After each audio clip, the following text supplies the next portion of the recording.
And the only sort of rationale that I've heard from Manchin is this quote unquote entitlement mentality. He seems to be regurgitating talking points from the 1980s when we are existing within a 21st century multiracial democracy that's going through a climate crisis and trying to recover from COVID. Building back better is building back better for all people, including poor people, people of color, and those who are trying to start families.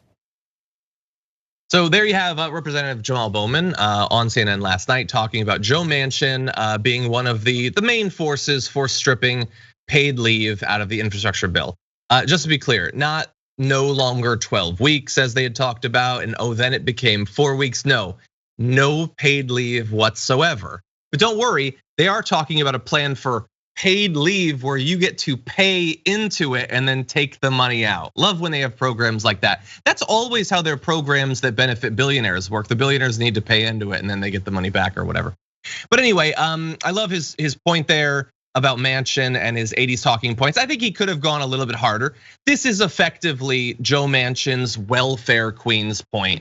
You all are entitled. Now you think you should be able to bond with your kid for a couple days before we throw you back in the mine. And yet, without having anything more nuanced or sophisticated than those talking points, Manchin appears to have won on that topic. Paid leave appears to be out, and that seems super consequential. It's not the only thing that's been taken out, but it's one of the biggest parts, I think. Trey, what do you think?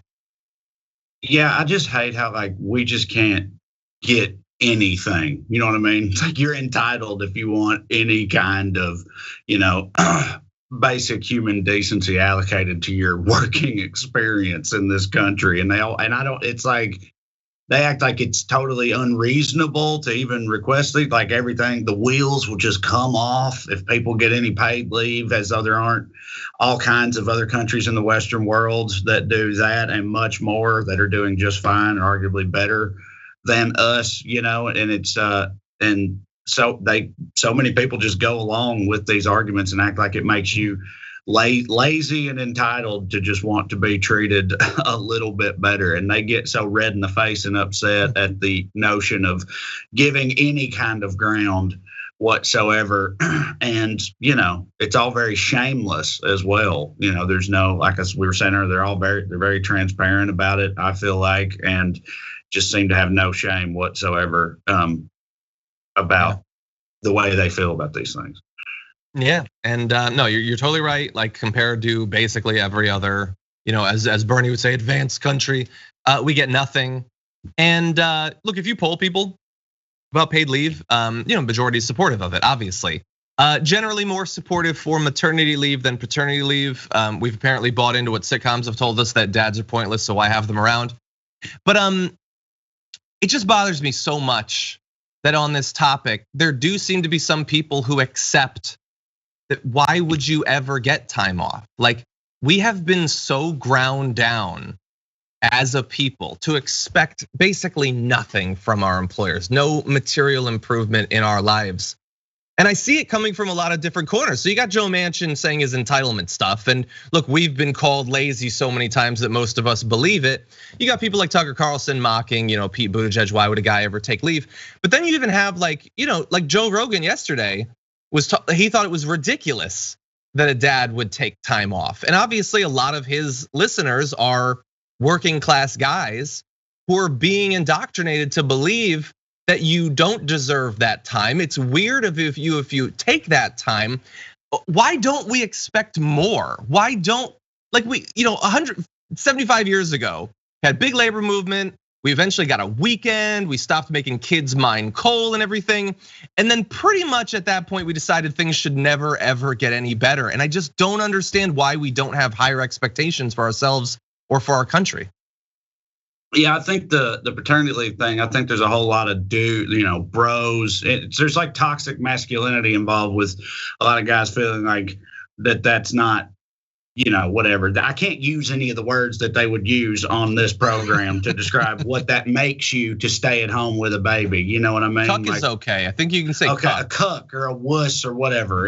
But you know what I'm trying to say. They feel like that's what that makes you to, care for your infant child at home or whatever. Like, bro, what a cuck. I just, to me, just why wouldn't you want to just be home for a while? Like, have some time off.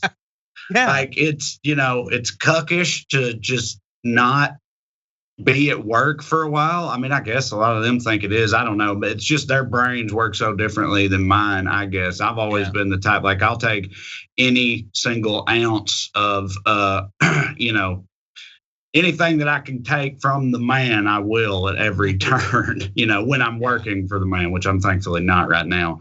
But yeah, the whole attitude is weird to me. I don't understand why anybody on any part of the political spectrum would be opposed to receiving these amenities from the people they work for. You know what I mean? It sounds like things that anyone would be like, yeah, even if I don't personally want it, yeah, let's have more of that. But a whole lot of people don't feel that way. And whether it's for cuck reasons or lazy reasons or whatever, that's just all kind of brainwashing that's going on, I think, into demonizing these things that would benefit almost everybody. It's weird.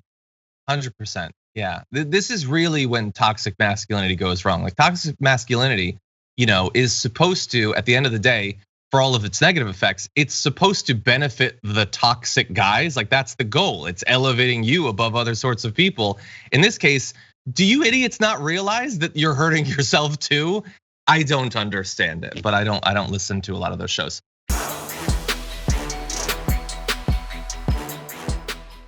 For more political news breakdowns, interviews, stories of activism, and me trying my hardest to care about the occasional big celebrity news story, subscribe to our YouTube channel at youtube.com/thedamagereport. And you can ring the bell wherever it is so you don't miss anything.